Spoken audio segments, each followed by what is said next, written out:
People remember engagement parties as loud and bright. Mine wasn't. Not really. It was warm and polite, the kind of gathering where laughter never quite reaches the ceiling. My fiancé's parents were there. A few friends from college. Some of my mother's neighbors. Music played low enough that you could still hear ice shifting in glasses. My mother had organized most of it. She moved through the room like she always did at family events, efficient, composed, the quiet architect of everything. Refilling plates, adjusting flowers, touching shoulders as she passed. Nothing dramatic. Just control disguised as hospitality. But there was something slightly off in the way she looked at me. Not hostile, not even cold, just deliberate. I noticed it the third time our eyes met across the room. When she approached me later with a glass of red wine, her smile arrived a little too carefully, like she had practiced it before walking over. "Celebrate properly," she said, placing the stem into my hand. Her fingers lingered on the glass half a second longer than necessary. I thanked her automatically. The wine was darker than the others I'd seen that night. Maybe that was imagination. Maybe not. I raised it halfway, then paused. The smell caught me first, something faint underneath the fruit. Bitter, metallic maybe, not strong, just wrong. I lowered the glass. It's embarrassing to admit how quickly my mind tried to correct the thought. This is your mother. Stop being dramatic. It's probably just cheap wine. Across the room, my younger sister was laughing with two of my fiancé's friends, her drink untouched on the counter beside her. The moment the idea formed, it felt ridiculous. I wasn't thinking she had poisoned anything. That would require believing something impossible. But the smell still bothered me. When I passed through the kitchen a minute later, the counter held 3 glasses. One of them was hers, barely sipped. I set mine down beside it. The swap took less than a second. I didn't feel clever. I felt faintly stupid, like someone checking the stove twice before leaving the house. Then I walked back out and picked up her glass. No one noticed. The party resumed around me in soft waves of conversation. Someone asked about the wedding date. Someone else suggested a toast we hadn't planned yet. My fiancé kissed my temple when he passed behind me. Normal life returned with alarming ease. Except my mother kept glancing toward me, not watching, checking. I tried to convince myself I imagined it. 30 minutes later, my sister collapsed. There's always a moment when something serious first happens where no one understands it yet. She dropped her glass first. That was the sound people reacted to. Then she leaned against the table like she had suddenly become tired. Someone laughed awkwardly, then her knees folded. By the time people rushed over, she was already on the floor. I remember the way the room tilted emotionally.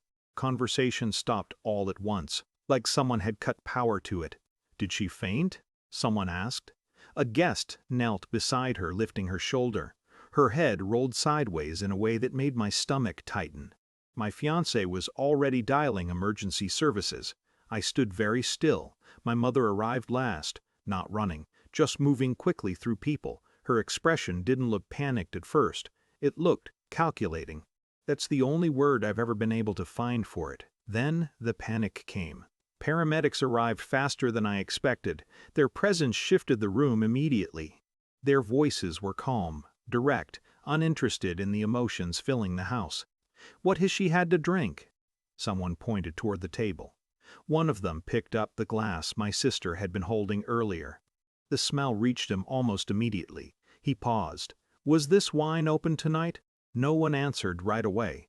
My mother said yes. He didn't argue. He just placed the glass carefully on the counter and asked for another empty container to seal it. Questions began moving around the room like quiet currents. When had she started feeling strange? Had she eaten? Did anyone else drink from that bottle? Eventually someone asked me, "Did you try that wine?" I hesitated. "Yes," I said. "Same bottle?" "I think so." It was technically true. They carried my sister out on a stretcher. My fiancé rode with her to the hospital. The rest of us stayed behind in the quiet wreckage of a party that had ended without ceremony. Another authority arrived later. Different uniform, slower voice.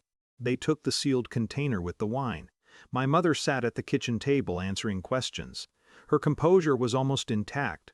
Almost. but she stumbled over small details when she opened the bottle, where she bought it, whether anyone else had poured drinks from it. Nothing dramatic, just inconsistencies. By morning we knew my sister would survive. The doctor said she had ingested something that shouldn't have been in the drink. They were careful with their wording. Toxicology takes time. My sister remembered almost nothing. Weeks passed. No one accused anyone of anything. The investigation didn't produce a neat conclusion. Contamination, maybe. Tampering somewhere along the supply chain. Uncertain. Life resumed in the quiet, stubborn way it always does. My mother still calls me every Sunday. We still meet for coffee sometimes. She still smiles the same way. But I think about that moment often, the way she handed me the glass, the faint smell beneath the wine, the careful way her fingers held the stem, and the half-second pause before she let go. My sister drank it instead. I never told anyone about the swap, not my fiancé, not the investigators, not even my sister.